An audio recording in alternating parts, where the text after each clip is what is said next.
Shalom Shalom Sobat TSW yang setia, yaitu pendengar dan penonton podcast kita tercinta. Seperti biasa podcast kita yang penuh dengan informasi-informasi yang luar biasa kembali lagi bersama dengan saya Minar Hana dan juga partner saya kali ini Sister Cantikku Kak Belle. Kita kembali di TSW Talk. Oke sahabat-sahabat The Significant Woman, seperti biasa kita kali ini kedatangan tamu yang luar biasa, yaitu Ibu Yohana. Selamat datang Ibu Yohana. Thank you for inviting me. Ya. Kali ini kita panggilnya Bu Hana aja ya. Bu Hana ini adalah seorang pemerhati pendidikan, sahabat-sahabat The Significant Woman. Beliau juga seorang dosen di Fakultas Ekonomi Bisnis di Universitas Indonesia. Beliau juga adalah, karena beliau pemerhati pendidikan, mereka akhirnya membangun sekolah, menjadi pendiri ya, jadi founder sebuah sekolah yaitu Charis School Academy. Charis Academy, yaitu sekolah Kristen klasikal dengan program pemuritan.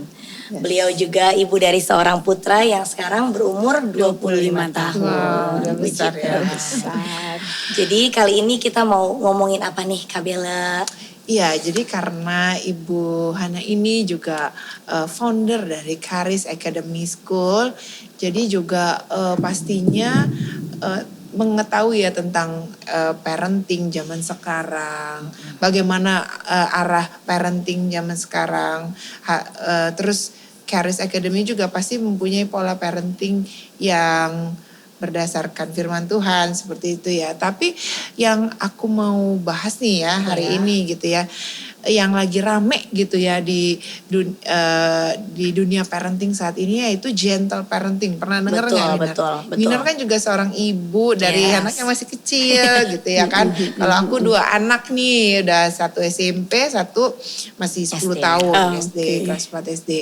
Jadi sekarang lagi rame tuh kalau kita lihat TikTok, lihat IG itu banyak edukasi mengenai gentle parenting gitu ya. Jadi banyak yang mendadak jadi dosen dadakan gitu yang ngasih artikel-artikel tentang gentle parenting ya Kak ya. Iya, gentle parenting tuh seperti yang kayak nggak boleh dimarahin anaknya gitu-gitu ya, nggak boleh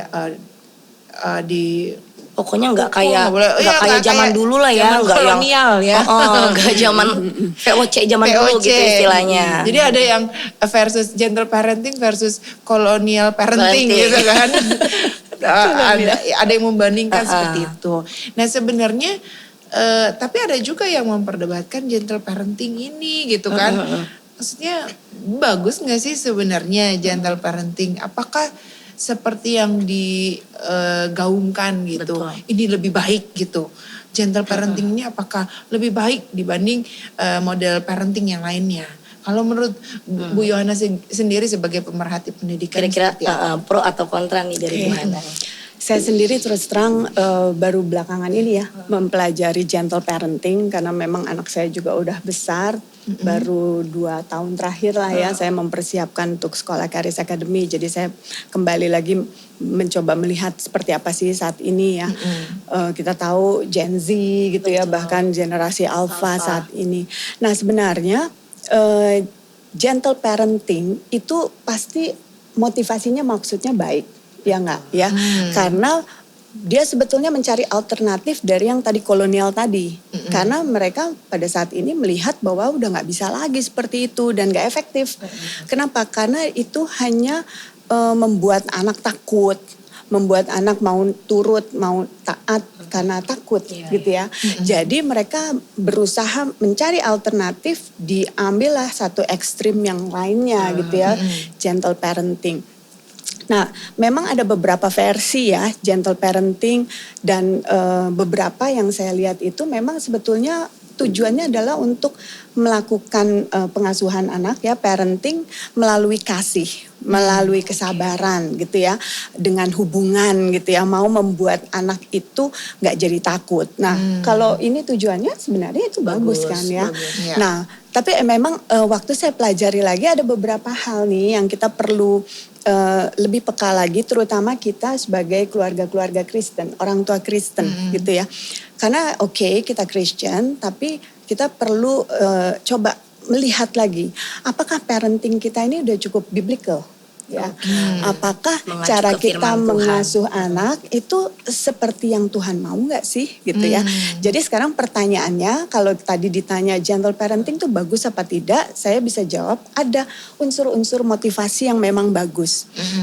Tapi apakah itu biblical? Apakah Alkitabiah? Nah ini yang kita perlu korek lagi gitu ya, seperti apa.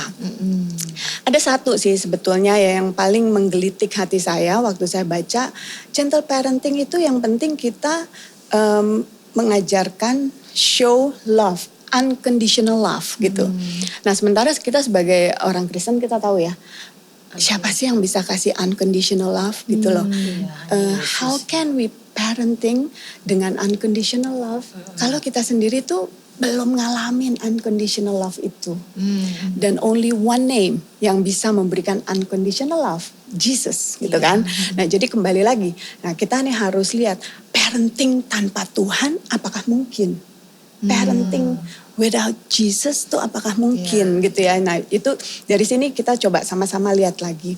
Nah sehingga waktu saya coba perdalam lagi, saya pelajari gentle parenting ini ada satu salah satu ininya ya, yang berusaha memperkenalkan gentle parenting itu Dr. Becky Kennedy.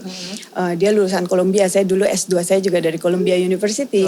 Dia ini bilang tujuan dari gentle parenting is to raise confident, independent, and happy children through empathy, respect, and understanding. Jadi tujuannya bagus nih, mau menghasilkan anak yang bisa percaya diri, terus independen dan bahagia gitu ya. Melalui apa sih, bagaimana kita berempati sama mereka, kita juga bisa menghargai anak-anak ini dan juga kita bisa mengerti gitu ya. Tujuan ini sampai di sini bagus. Tapi masalahnya adalah asumsi yang dipakai. Itu ada yang nggak sesuai dengan Alkitabiah. Karena memang Dr. Becky ini bilang ya, karena saya percaya setiap orang dilahirkan tuh pada dasarnya baik. Gitu loh. Nah, jadi seakan-akan mereka melihat anak itu lahir seperti kain putih bersih yang masih belum berbuat dosa, ya, dan so innocent gitu loh, nggak punya kapasitas untuk melakukan yang jahat. Ya, pada dasarnya baik. Nah, filosofi ini itu yang nggak Alkitabiah. Nah, ini yang menjadi akar permasalahan waktu kita mau menerapkan gentle parenting tanpa mengerti filosofi di baliknya. Gitu. Karena apa? Karena pada dasarnya kita semua tahu ya sebagai orang-orang percaya, semua manusia telah berdosa dan telah kehilangan kemuliaan Tuhan. Lahir gitu sudah ya. berdosa. Jadi bayangin ya, kita tuh melahirkan anak ke dunia ini, kita tuh melahirkan pendosa-pendosa, orang yang statusnya dosa. Bayi-bayi itu sejak awal dia statusnya dosa. Itu sebabnya anak tuh nggak perlu diajarin bohong, dia bisa bohong.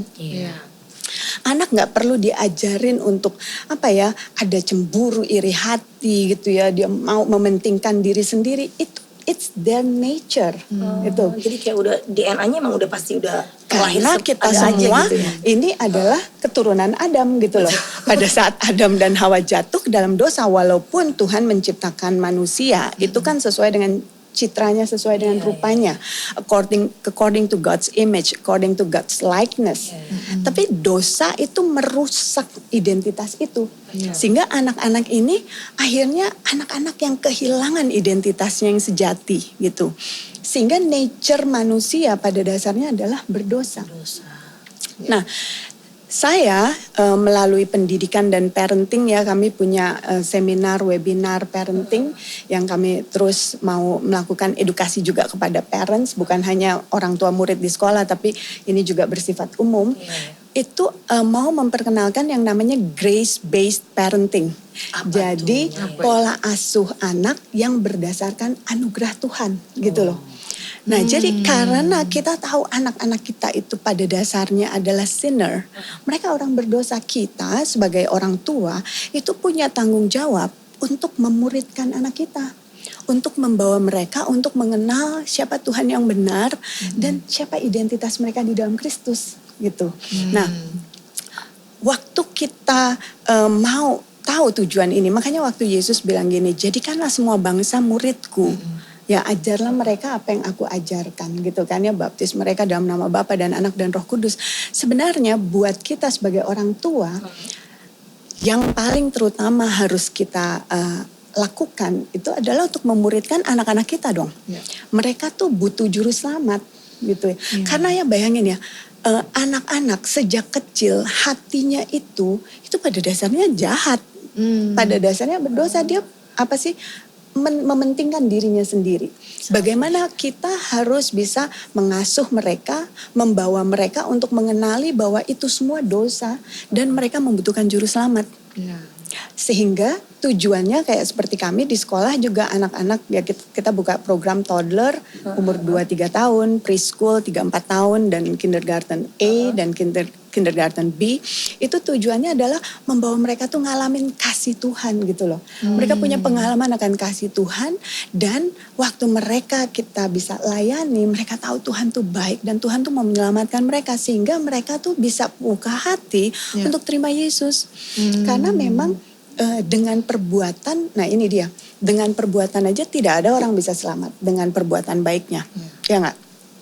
Nah, apa kelemahan sebaliknya bukan gentle parenting tapi juga pendidikan yang kaku kolonial yang tadi dibilang itu ya, yang sebetulnya tujuannya juga baik, mau mengajarkan, mendisiplin anak-anak supaya punya karakter yang baik. Ya sih, mana ada sih orang tua mau ngajarin sesuatu yang jahat, jelek ya. Karena mereka punya kerinduan mau lihat anak-anaknya itu baik. Tapi masalahnya di Bandung yang sebelah lagi di ujung satunya yang tadi itu yang kolonial, mereka itu moral based parenting. Jadi pola asuh mereka tuh memang mereka mau membentuk anak supaya punya moral, karakter, semuanya yang baik. Tapi seringkali yang disadvantage-nya ya, itu adalah anak-anak tuh jadi melakukan itu for the sake of dia tuh dapat penghargaan, dia dapat pujian ya, dia rasa baik, dan akhirnya mungkin dia berpikir, suka lihat nggak sih kalau di sekolah ada anak-anak yang baik, yang manis, tapi mereka sebetulnya prideful di hati karena mereka ngerasa aku lebih baik daripada kamu. Aku kan selalu taat sama ibu guru. Kamu siapa gitu. Nah ini juga kita nggak mau gitu loh. Kita bukan cuma mau anak yang jadi nggak sincere gitu ya. Ya.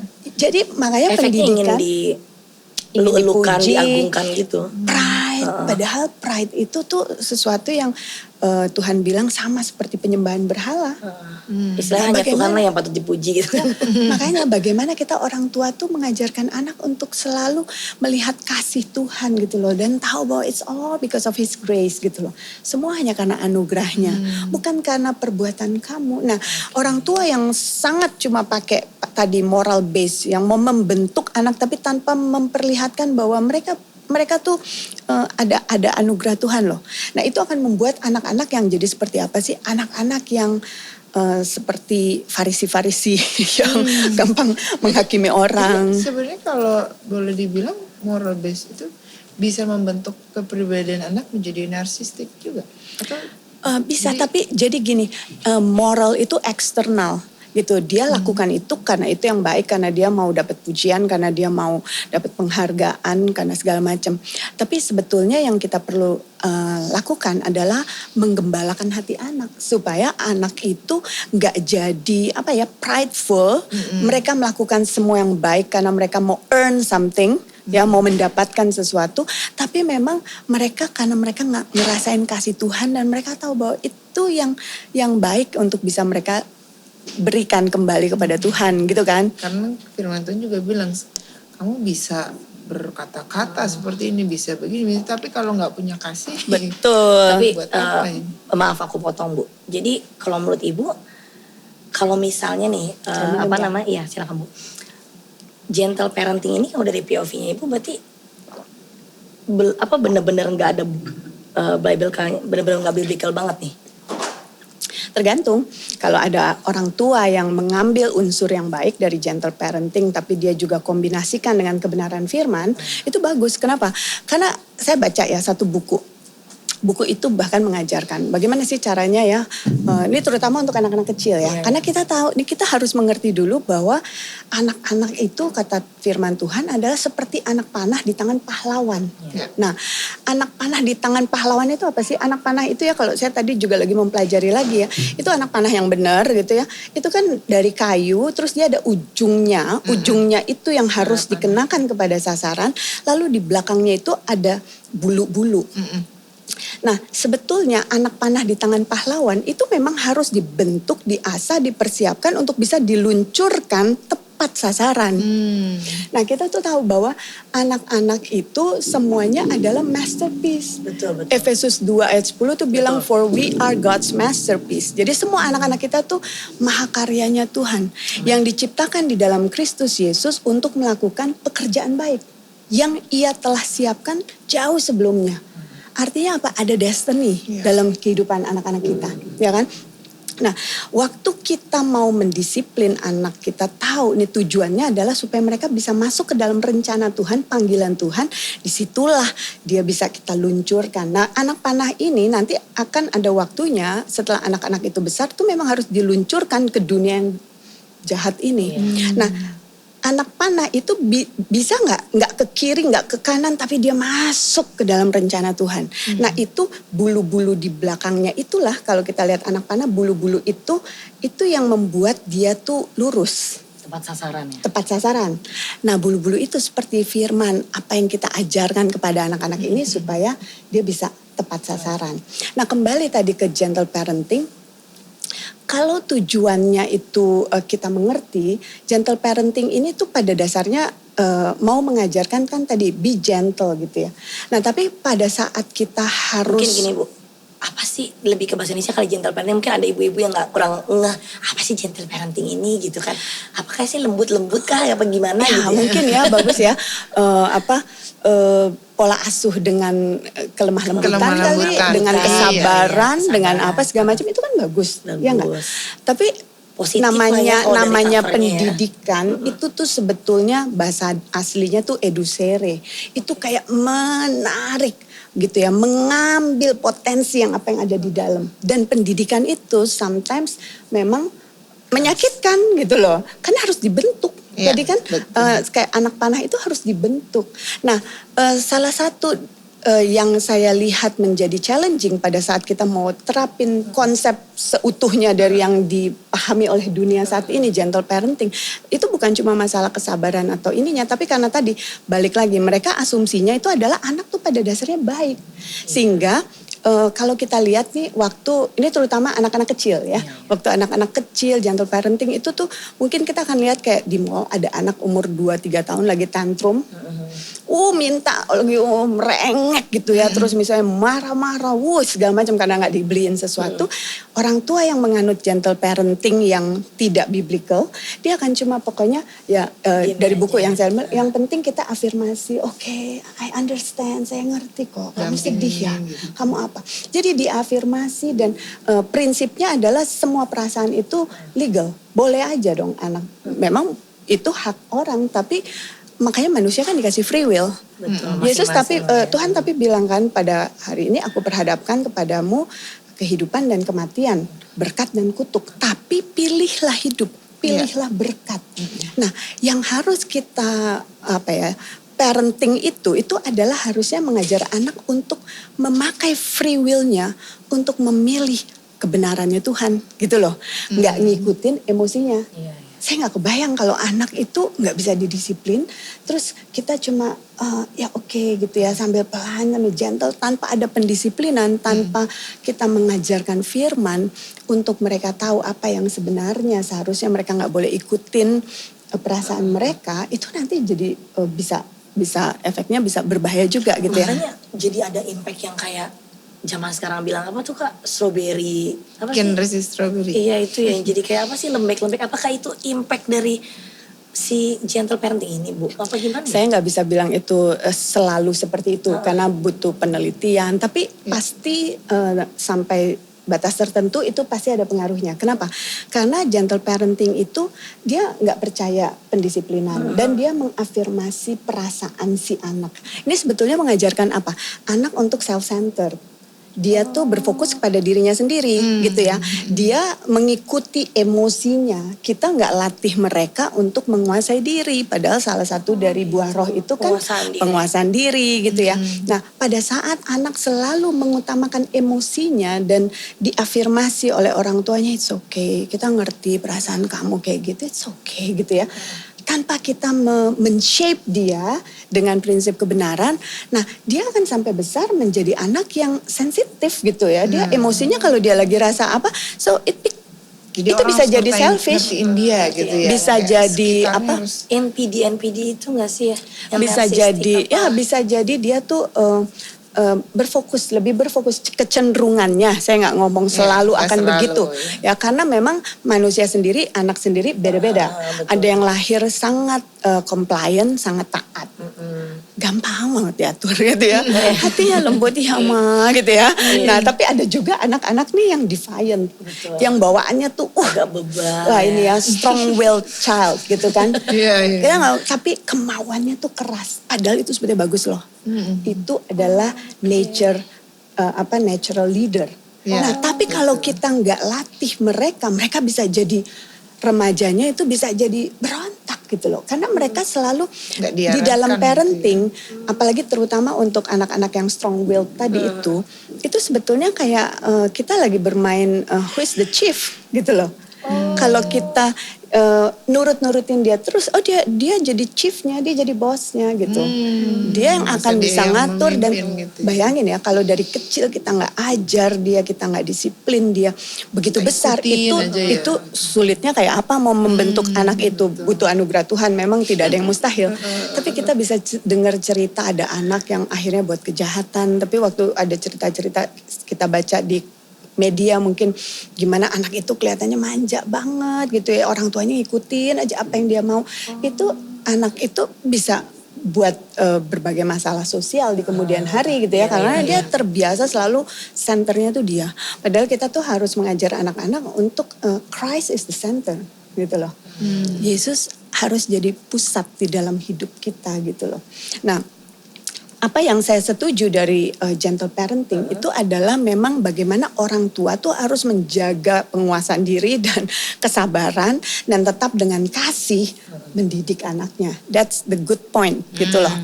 Kenapa? Karena saya sendiri banyak buat salah gitu ya, waktu anak-anak masih kecil ya. Pada saat anak saya itu cukup strong willed ya. Saya juga datang dari saya sendiri strong willed, suami juga, anak saya juga strong willed. Wah, jadi ini kalau saya suka jadi emosi gitu ya. Nah, itu kan nggak bagus hasilnya. Waktu saya buat salah, di situ pada saat itu saya bisa nangis, saya minta maaf ke Tuhan, tapi juga saya beresin sama anak saya.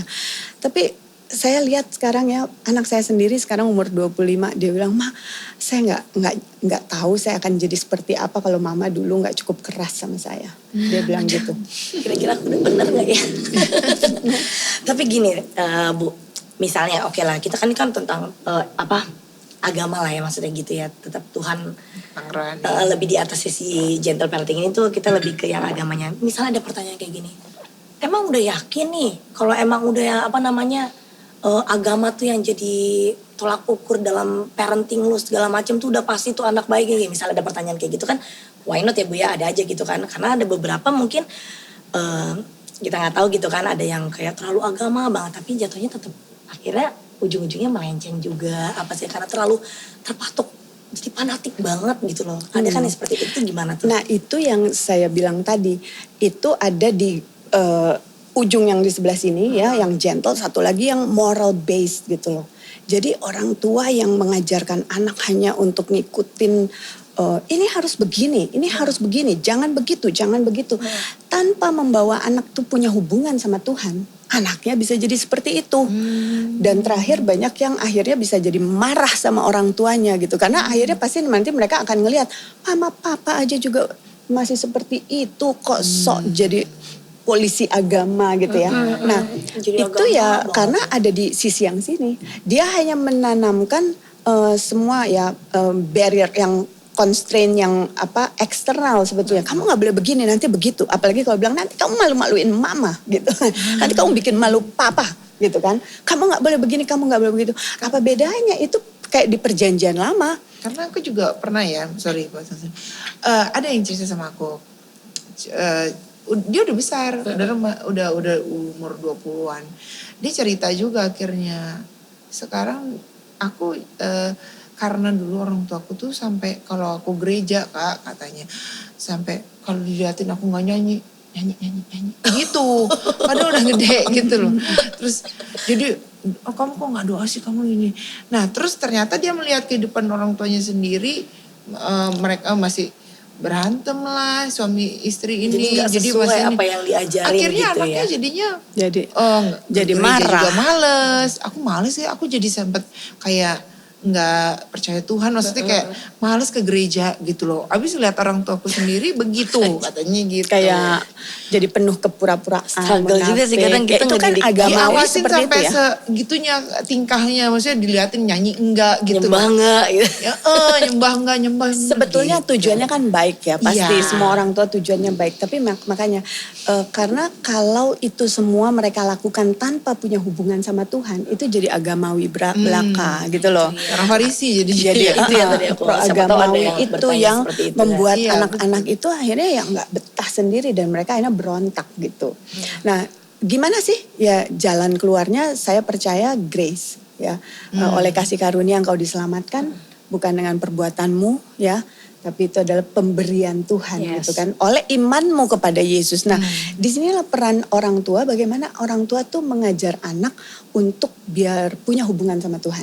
Nah, contohnya deh, kalau moral based parenting itu pasti kamu nggak boleh gini gitu ya. Misalnya kita lagi mau doa keluarga ini, anak selalu bilang, kamu nggak boleh gini loh, nanti Tuhan marah. Nah, nanti kamu nggak dapet ini. Dia akan selalu berusaha berbuat baik karena dia nanti takut nanti Tuhan marah, Tuhan gak sayang lagi sama saya gitu kan. Padahal yang kita bisa lakukan adalah mama tahu memang susah ya daging kita ya untuk ikut doa gitu ya malam ya. Tapi kamu bisa berdoa deh. Kamu minta Tuhan akan kasih kekuatan. Kalimatnya Dengan gitu anugerahnya Tuhan gitu ya. Jadi kita bawa anak kita memang udah gak mengandalkan kekuatannya, untuk dia selalu juga berharap dari Tuhan gitu. Untuk bisa taat, untuk bisa apa. Dan yang penting kita harus kasih lihat, kita harus bisa mengajarkan mereka melihat kasih Tuhan tuh baik gitu. Ya, ada buku yang tadi saya sempat kasih tunjuk juga ya, buku yang ini filosofinya gentle parenting juga. Kalau anak yang bermasalah itu pertama-tama afirmasi gitu ya, diafirmasi perasaannya. Lalu kita berusaha juga bereaksi sama seperti dia supaya dia tahu kira-kira oh ini efeknya kayak begini ya gitu ya. Lalu udah gitu bawa anak-anak tuh untuk kalau ada anak minta sesuatu gitu ya, terus tapi orang tua nggak bisa memenuhi, bawa anak untuk berimajinasi gitu kan. Wah, saya bilang ini udah spiritisme. Harusnya apa? Yang diimajinasikan boleh firman Tuhan. Nah misalnya kita orang tua justru kita pakai setiap keadaan, situasi itu untuk membawa anak ngalamin Tuhan gitu kan. Misalnya dia minta sesuatu yang kita gak bisa kasih, maaf ya mama tuh belum bisa kasih itu, belum ada dananya, belum apa, tapi yuk kita doa yuk. Kamu tuh punya Bapa yang baik loh. Dia Bapa yang tahu memberikan segala yang baik buat anak-anaknya. Dan dia tuh kasih apa yang menjadi kerinduan hatimu. Yohanes 15 kan bilang kan, jika kita ada di dalam dia, firman-Nya ada di dalam kita, mintalah apapun juga, whatsoever. Kita ajarin dong anak kita untuk dia bisa ngalamin Tuhan. Waktu dia doa terus dia dapat jawaban doa, itu adalah pengalaman-pengalaman yang akan membawa mereka tahu bahwa wow, my God is so good. Jesus, you are my superhero gitu loh. Lah ya, gitu. Betul. Ya. Jadi kita bawa mereka selalu ke Tuhan gitu. Tapi kita nggak bisa ajarin mereka untuk do whatever you want gitu loh. Apapun yang kamu rasakan ya it's okay gitu loh. Karena kamu manusia, kamu punya hak untuk punya perasaan seperti itu, ya nggak bisa gitu juga. Pada akhirnya harus ada batasnya. Harus ada dan ada pendisiplinan. Ada berarti istilahnya Bu, tetap kita tuh ambil yang bagusnya dari step-step si gentle parenting, tapi tetap ada unsur firman Tuhannya, kita harus istilahnya beriringan gitu ya. Betul, dan buat kita yang udah ya kita sebagai anak-anak Tuhan, gentle parenting itu sebetulnya bagian dari grace based parenting gitu kan. Di dalam waktu kita mengasuh anak untuk bisa ngerasain anugerah Tuhan, ya kita memang harus bisa kasih lihat Tuhan itu seperti apa. Yang namanya kasih itu seperti apa. Dia harus bisa ngerasain kasih Tuhan dari kita orang tua. Lewat kita yang sabar, kita yang tetap mengasihi. Tapi bukan berarti gak ada pendisiplinan loh. Gitu ya. Firman Tuhan selalu bilang gitu ya, didiklah orang muda menurut jalan yang patut baginya, maka pada masa tuanya pun ia tidak akan menyimpang daripadanya. Ini train up a child in the way he should go. Kita harus ajarin. Ya. Walaupun memang ada banyak orang tua tuh nggak mau ada konfrontasi gitu. Berarti kalau aku boleh simpulkan, orang tuanya dulu yang harus tahu firman Tuhan. Orang tuanya harus mengenal Tuhan, mengalami kasih Tuhan. Betul. Karena kalau orang tuanya juga nggak tahu apa-apa tentang firman Tuhan, apa yang mau diajarin ya kan? Ya, seperti yang apa yang mau diteruskan gitu. Nah itu dia misalnya nih, seperti yang tadi dibilangkan kesaksian dari Kabela ada kenalannya. Misalnya nih, kayak kita nih orang tua ya Bu ya. Ada beberapa misalnya karakter yang memang kita belum bisa nih, sedangkan kita harus yang buruknya kita nih, misalnya karakter yang kayak apa ya misalnya. Gak sabar gitu ya. Sedangkan aku kan harus mengajarkan itu. Sedangkan aku belum jadi suratan terbuka itu buat anak aku gitu kan. Tapi kan aku nggak mungkin tetap ngasih taunya kayak aku, padahal akunya buruk gitu. Sedangkan aku harus tetap ngasih tahu, tapi akunya belum juga, gimana tuh kira-kira tuh?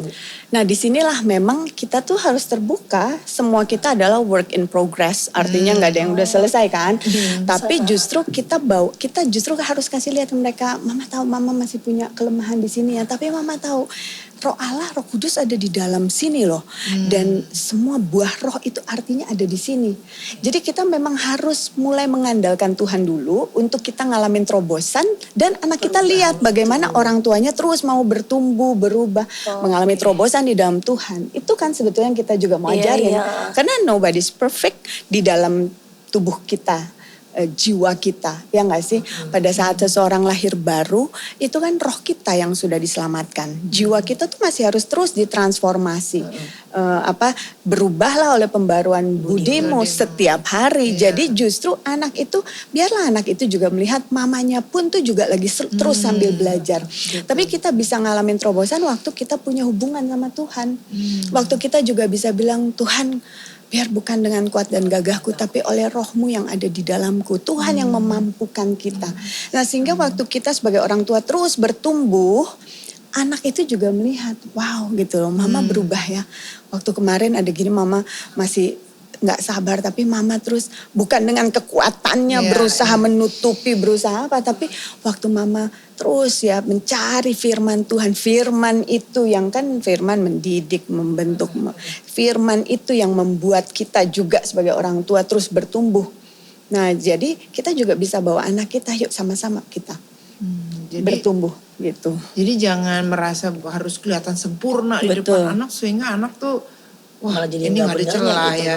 Jadi terus tapi di belakang kita masih begitu. Jadi anak-anak melihat kemunafikan jadinya. Dia pikir orang tuanya munafik, mencoba begini. Tapi terus dia sendiri pasti dia tahu sekali kan kelemahan-kelemahan kita kan. Orang masih ada kekurangan, masih belum semuanya benar kan orang tua.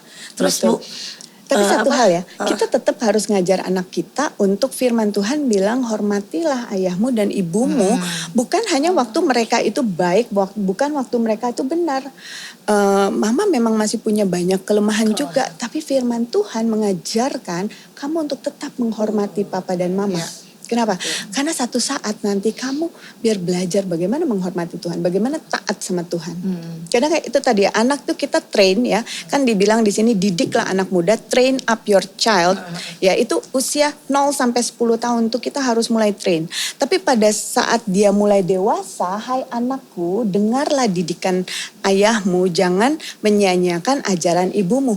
Itu akan mulai banyak pengajaran nih, 10 sampai 20 tahun, banyak pengajaran gitu ya, bukan train lagi, ayo gimana potty training gitu ya. Tapi mulai banyak pengajaran sampai nanti dia dewasa, umur 20-an, apalagi dia udah menikah, dia kan udah lepas dari orang tua. Dia nggak lagi harus taat sama orang tua, tapi dia harus hormat sama orang tua, tapi dia harus mulai belajar taat sama Tuhan, sama Roh Kudus yang ada di dalam dia gitu kan. Nah, dia makanya kita latih dari sekarang untuk belajar dia bagaimana taat dengan suara Tuhan, dan dia taat bukan karena mamanya perfect, tapi karena firman Tuhan bilang taatilah orang tuamu gitu kan. Ya. Tapi Bu, misalnya nih, ini contoh nyata misalnya gitu ya. Anak yang kalau misalnya kita udah kasih tahu gitu kan, misalnya nurut orang tua ini segala macam, tapi dia oke, ya saat itu juga besoknya dia ulang gitu ya, itu baguskah kita terus sounding berulang-ulang gitu sampai dia akhirnya berubah atau gimana sih gitu loh? Karena gini, namanya anak-anak ya. Otaknya pun juga belum sempurna sampai 21 tahun ya. Jadi ada ketidakdewasaan. Si lama berarti. Akhirnya ada pelakonnya mentok di waktu gitu. Ada ketidakdewasaan, irresponsibility, kurang tanggung jawab dan segala macam. Itu memang kita harus rajin gitu. Jadi, ya, rajin membentuk. Kan? Tapi kita lihat gitu. Kita harus bisa menguji ya dengan hikmat yang dari Tuhan, apakah anak ini lagi rebellious, dia emang gak taat, atau memang karena dia childish. Ada hal yang memang dia harus dibangun gitu, kebiasaannya mungkin atau. Nah, ini yang memang kita kalau rebellious itu kita perlu disiplin. Karena sikap hatinya yang harus kita disiplin gitu. Karena kalau dia nggak mau cuma karena nggak mau gitu aja memberontak karena dia mau jadi the chief, the boss gitu ya. Tapi kalau ada anak yang karena ya kurang dewasa ya sering lupa atau apa, kita harus bisa train dia gitu. Harus terus ingetin, makanya kan Ulangan bilang kan ya, ajarlah anakmu berulang-ulang. Waktu kapan sih, lagi waktu tidur, lagi waktu duduk, waktu berdiri, waktu semuanya tuh firman Tuhan. Nah, saya sendiri punya pengalamannya waktu anak saya masih kecil ya, dia kan suka tidur sama kita gitu ya. Itu kan biasanya tuh waktu sebelum tidur, malam atau pagi baru bangun, itu masa-masa yang hatinya tuh lagi lembut gitu. Atau waktu kita makan bersama. Nah, itu bisa kita pakai tuh untuk menanamkan nilai-nilai. Jadi kita kasih pengertian juga. Nah, bukan juga kita pokoknya kamu harus begini, pokoknya kamu harus begitu, tapi kita harus jelasin gitu ya. Itu membentuk ini juga ya, otaknya berkembang untuk mengerti secara logika tuh ada alasannya gitu ya. Kenapa saya harus beresin tempat tidur? Nah, kenapa kamu perlu taat? Karena ya kita bisa kasih ilustrasi kita. Jadi di situ waktu kita ngomong, waktu hatinya lagi lembut, itu biasanya dia sangat reseptif gitu. Nah, jangan ngomong kasih nasihat waktu dia lagi mengeraskan hatinya. Kan gak masuk kan, percuma. Jadi mendingan kita biarin, tapi waktu nanti bangun atau masih kecil ya gitu.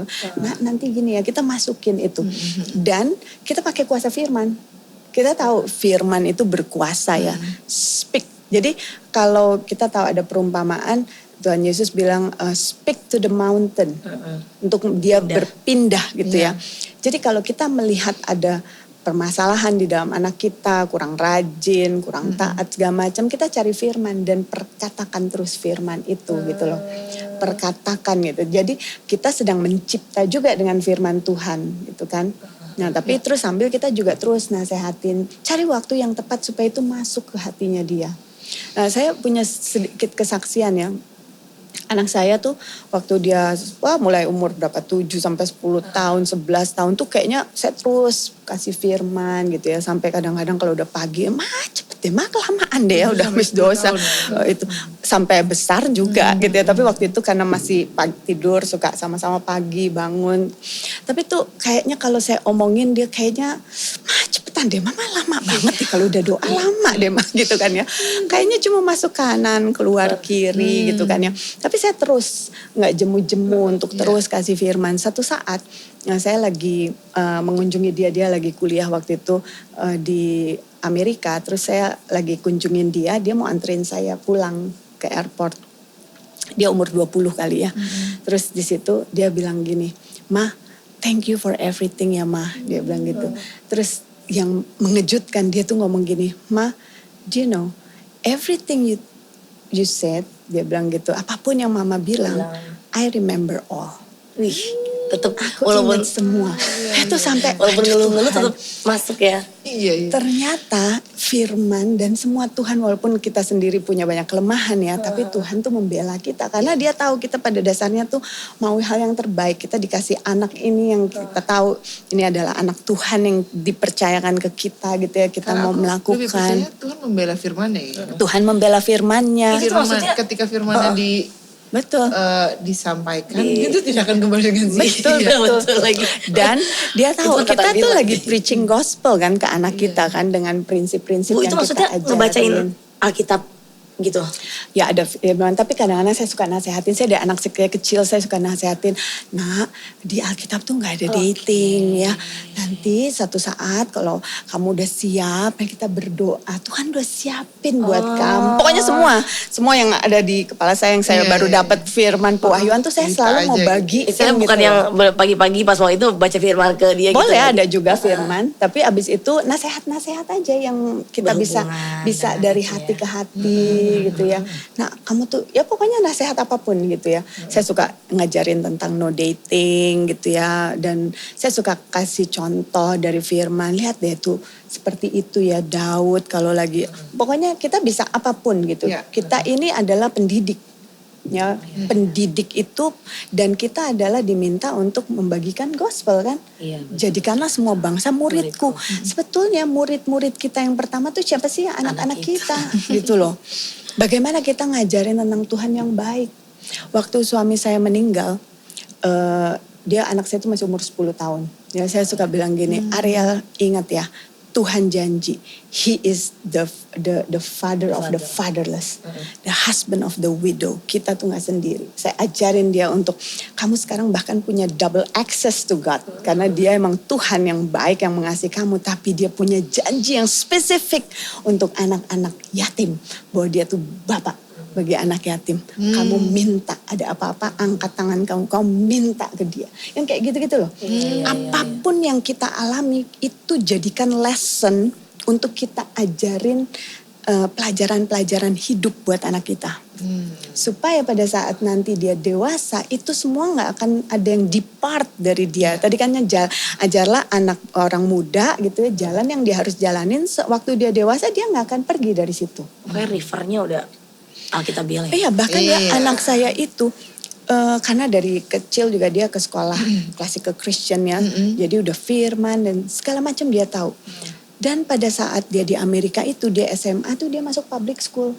Public school saya nggak bisa membiayai dia masuk private school gitu ya. Public school yang liberal. Terus dia masuk ke university juga sangat liberal.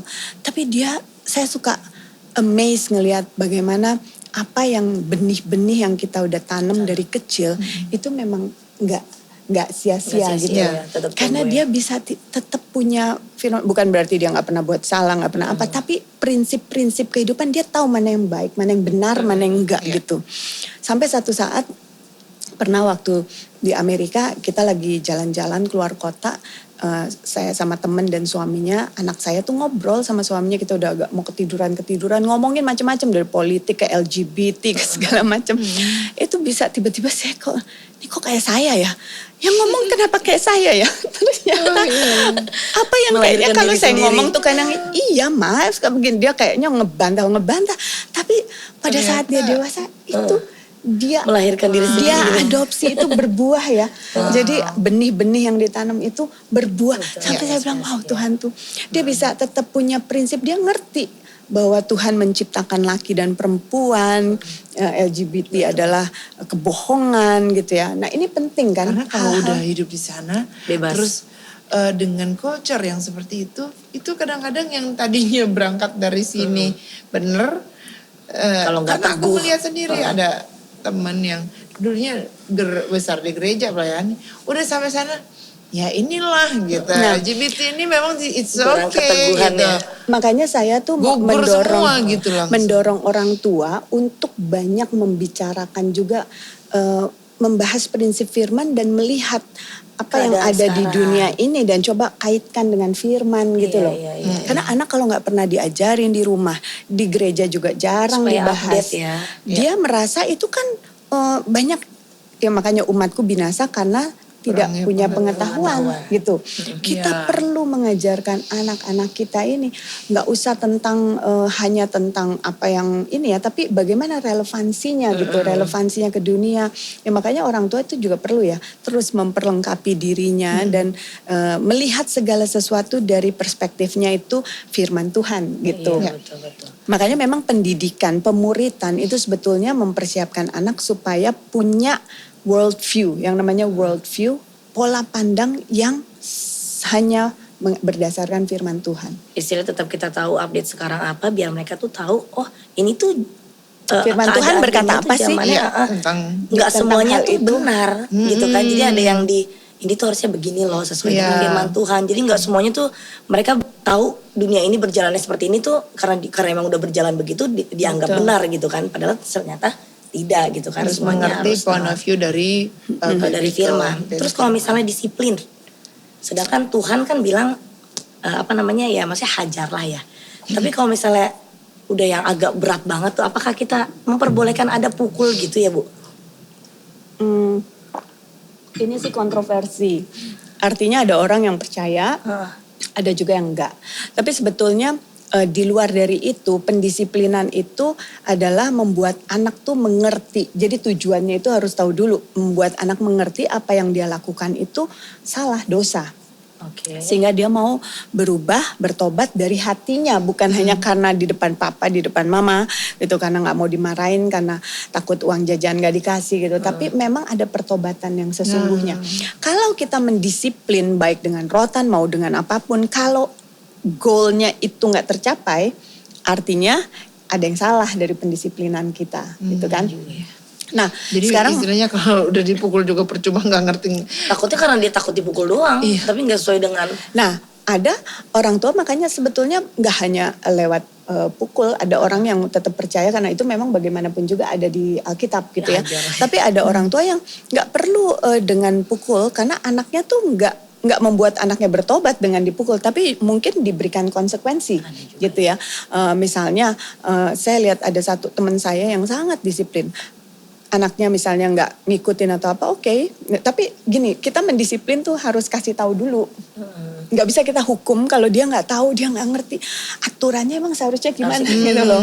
Ya nggak? Kadang-kadang kita belum jelas ngasih ekspektasi kita apa, rules di rumah ini tuh apa, ya kan?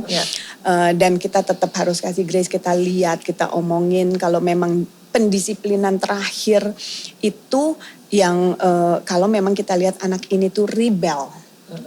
Dia tahu apa yang seharusnya ekspektasi kita, tapi dia memang sengaja memang mau berontak. Nah itu kita harus disiplin. Kalau cuma karena dia lalai, karena dia absent minded, hatinya ya. Ketahuan dia memang rebel itu karena berkali-kali kita suka kasih nggak tahu. kita lihat gini anak terus ada yang dibilangin tapi oke, sekarang minta maaf ya sama mama. Anak kecil aja 2 tahun ya saya bilang, dia gini aja terus aja gitu. Ada satu ibu cerita sama saya, anaknya udah habis pukul, dia apa nggak sengaja sebetulnya, mungkin karena nggak sengaja ya, dia papanya bilang oke, say sorry, itu papa dia nggak mau gitu, mengeraskan hati dari tapi akhirnya mama papanya tinggalin aja, baru anak itu nangis gitu ya. Tetap kita harus layani. Jadi intinya adalah dia harus ngerasain bahwa kita tuh mengasihi dia, kita harus layani, kita harus hak dia. Nah satu contoh ya, kami di Charis Academy ini berafiliasi dengan Rockbridge Academy yang ada di Maryland, Amerika Serikat. Nah jadi kita pakai kurikulumnya, kita belajar, kita terapin sistem yang mereka pakai ya. Saya tuh ngeliat ya gimana di sekolah ini guru mendisiplin anak. Jadi aturan harus ada dulu, harus jelas dimengerti sama anak. Jangan sampai anaknya masih belum ngerti aturannya udah kita hukum gitu kan. Nah terus jadi udah dijelasin, misalnya udah ada anak, terus diingetin, oke kamu jangan ngobrol karena nanti mengganggu teman-temannya. Tapi dia masih berkali-kali masih begitu, oke ditarik sama gurunya, dibawa keluar. Dibawa keluar, gurunya duduk gitu satu level ya, matanya ngelihat. Kamu tahu kenapa ibu bawa kamu ke depan gitu ya, keluar, sampai tuh anak ngomong ya apa gitu ya, kita tuntun dia untuk bisa mengidentifikasi, tahu kesalahannya. Setelah dia tahu, oke, kenapa itu nggak baik gitu ya, terus kita ajak ngomong gitu.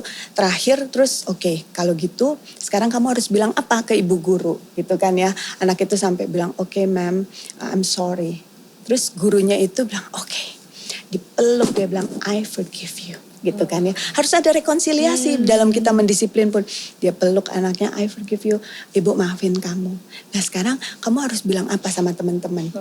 Kamu mau minta maaf juga sama teman-teman karena kamu udah mengganggu mereka. Oke, jadi anak itu dibawa masuk ke kelas terus oke, anak-anak anak ini teman-teman kalian mau say something gitu ya. Terus anak itu bilang, friends, I'm sorry I disturb you. Gitu kan ya, saya udah bikin mengganggu kelas. Terus oke, anak-anak kalian harus bilang apa? Teman-temannya bilang, oke, we forgive you. And then reconcile gitu kan ya. Jadi tujuan akhirnya tuh harus ada pertobatan dan rekonsiliasi gitu loh.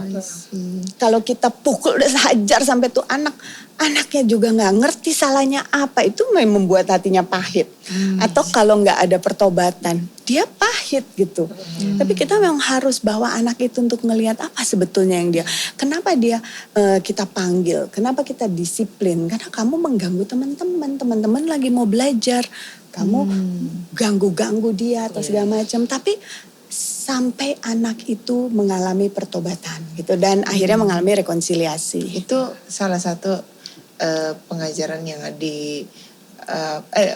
disiplin yang diterapkan di Charis Academy. Di Charis Academy kami juga akan melakukan seperti itu. Iya kan Bu Hana ini kan juga founder di Charis Academy ya. Jadi kita juga pengen tahu nih di Charis Academy yang di Jakarta ini sudah seperti apa ya, berjalan? Kita memang baru mulai nanti di bulan Juli ya, tapi kita udah buka free classes. Tapi intinya adalah kami mau menerapkan juga bukan cuma parenting, grace-based parenting, tapi teach grace parenting ya. Maksudnya grace-based teaching gitu ya. Jadi kita juga mau, yang penting adalah kita menyediakan atmosfer di mana anak-anak tuh ngerasa dikasihi. Disayang gitu ya. Dan kita yang pasti kita akan mengajarkan firman, ada devotion setiap hari sehingga anak-anak itu bisa ngalamin kasih Tuhan gitu ya. Pada saat kita harus mendisiplin, kita juga akan lakukan pendisiplinan. Tapi tadi dengan grace. Bahwa anak-anak ini untuk mengerti kenapa gitu. Dan harus jelas dulu ada rulesnya gitu ya. Kalau misalnya anak ini diomongin, kita coba masuk sampai ke hatinya supaya dia ngerti, punya pengertian. Dan dia next time dia gak lakukan itu lagi karena memang dia free will-nya. Bukan cuma karena ada ibu itu takut. No. Kita akan dia udah tahu yang benar lah istilahnya. Apa yang benar dan kita kalau coba. Semua sekolah menerapkan bagus ya. Bagus juga. Iya. Tapi kalau pendidikan kayak gitu lebih cepat lebih baik umurnya tuh anak-anak atau gimana sih Bu? Ada umur yang lebih bagus anak mendapatkan pendidikan tuh dari umur berapa sih? Nah sekarang gini, kalau itu pendidikan bukan pendidikan secara umum, tapi anak perlu mendapatkan firman dan sebetulnya kita menanamkan firman, kebenaran ya itu perlu dari sejak sedini mungkin gitu ya. Dan bahkan research memperlihatkan bukan cuma 0 sampai 5 tahun yang penting itu bahkan 0 sampai 2 tahun. Jadi anak-anak umur 2 tahun itu tuh karena mereka sangat menyerap. Udah ngerti lah itu ya. Mereka bisa ngerasain karena bahasa kasih itu kan bukan kata-kata ya. Bahasa kasih tuh saya tuh sama guru-guru tuh ya saya suka bilang pastikan ya waktu kita mengajar itu kita melayani tatap mata anak-anak itu dengan kasih gitu loh. Walaupun dia mungkin kelihatan masih lari ke sini, lari ke sana, tapi mereka tuh bisa rasain kasih kan dari tatapan mata kita aja waktu kita bilang I love you. Kamu tuh berharga, you are precious gitu loh. Jadi kita tanemin pengharapan, encouragement gitu ya bahwa we love you, you can do it. Bukan dengan kekuatan kamu, ada Jesus gitu ya. Jadi bawa mereka selalu kembali lagi ke Yesus. Nah sedini mungkin itu akan lebih baik gitu. Ada mungkin orang tua yang bilang, aduh saya masih mau di rumah aja. Boleh asal orang tuanya juga melakukan mulai mendidik gitu ya. Karena kalau tidak anak itu di rumah aja sering ditinggal, cuma sama suster ya. Lebih baik dia masuk ke dalam satu komunitas yang baik yang bisa membawa anak itu, memuridkan. Karena memang pendidikan Kristen itu adalah pemuritan. Ya, pemuritan. Jadi kita tarik based on itu Charis Academy itu dibuat ya berdasarkan grace dan memuridkan anak-anak. Dan lebih firman Tuhan juga ya, Yes. refernya ke firman Tuhan. Ya, Iya. hari ini puji Tuhan Bagus luar banget. biasa. Kita buat para orang tua ya, ini sesuatu yang enlightening gitu ya, memberi pencerahan gitu ya.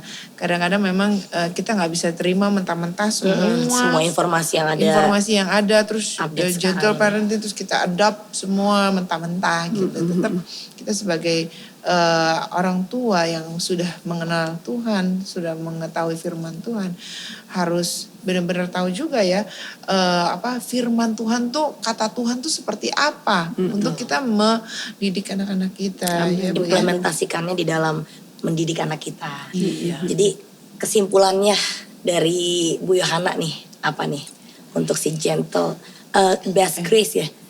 Gentle Grace, parenting ini. jadi pola asuh berdasarkan anugerah ya. Pola asuh berdasarkan anugerah. The most important thing adalah anak panah di tangan pahlawan. Orang tua kita tuh pahlawan. Kita lagi mempersiapkan anak-anak kita tuh seperti anak panah, harus kita serut, ajem dia bisa mengerti ada panggilan Tuhan dalam kehidupannya, kita tanemin firman-firmannya, prinsip-prinsip kehidupan berdasarkan firman, sehingga satu saat kita bisa lepas dia sampai ke sasaran, yaitu sampai ke dalam rencana panggilan Tuhan dalam hidup mereka. Amin. Dan perlu digarisbawahi kan kalau diserut itu nggak enak. Jadi bukan berarti kita tuh mendidik anak tuh cuman kasih yang enak-enak aja ya Bu ya. Ada satu sisi yang dalam pembentukan itu sesuatu yang bergesekan yang tidak enak. Sakit. Itu kan mempersiapkan dia untuk hidup di dunia ini yang berat juga, yang Ya, udah betul. karena tidak selamanya kita di samping anak-anak kita kan. Jadi supaya dia tuh juga siap hidup sendiri tanpa Betul. orang tua. Dia tahu ada konsekuensi dari perbuatannya, Betul, gitu kan ya. betul. Oke, thank you banget ini Bu Hana untuk sharingnya hari ini soal parenting. Terima kasih banyak. Kita doakan yang terbaik untuk Charis Academy. Makasih semakin ya, maju dan Pastor menjadi Bella. berkat bagi Biar banyak cabang-cabangnya ya. Iya, puji cabang-cabang Tuhan. makin banyak. Saat ini lokasinya ada di Jalan Sinabung nomor 3 Kebayoran Baru, Ini Jakarta baru satu aja, Selatan. Bu, ya? Baru satu, tapi kita nanti akan lanjut buka sampai SMA. Wih, mantep. Kalian tertarik nanti boleh. Yang mungkin di daerah Dicari. Jakarta Iya. punya anak dari umur 2 tahun dari ya Bu ya? Sekarang kita buka dari kelas- umur 2 tahun sampai kelas 1 SD. Jadi Preschool gitu toddler, preschool, kindergarten A, kindergarten B sampai kelas 1, tapi kita akan lanjutkan sampai SMA. Dalam tahun ke depan. Ibu-ibu yang punya anak dari 2 tahun udah bisa. Nanti kalau mau tanya lebih lanjut nanti kita kasih ada di situ ya linknya, link informasinya. kontaknya ada di bawah. Oke, Bu Yana, sebelum kita tutup, Bu Yana bisa berdoa buat setiap ibu-ibu ya, sahabat significant woman di luar sana yang mungkin struggling dengan anak-anak. Ya, oke. Yuk kita berdoa. Bapak, terima kasih untuk significant woman yang kau sudah pilih untuk menjadi pahlawan-pahlawan. Mereka akan bangkit, mempersiapkan anak-anak mereka, memuridkan mereka untuk anak-anak mereka masuk ke dalam rencana Tuhan seperti anak panah yang masuk ke sasarannya. Amin. Terima kasih ya Tuhan, biarlah setiap benih firman yang sudah ditaburkan jatuh ke tanah hati yang baik dan akan menghasilkan buah sampai ratusan kali lipat. Amin. Kami mengucap syukur karena Engkau adalah Bapa yang baik. Di dalam nama Yesus kami berdoa, sama-sama kita katakan Amin. Demikian podcast kita untuk kali ini. Biar kiranya semua jadi berkat bagi sobat-sobat dari Significant Woman. Sampai ketemu lagi di podcast-podcast berikutnya. Tuhan Yesus memberkati. God bless you.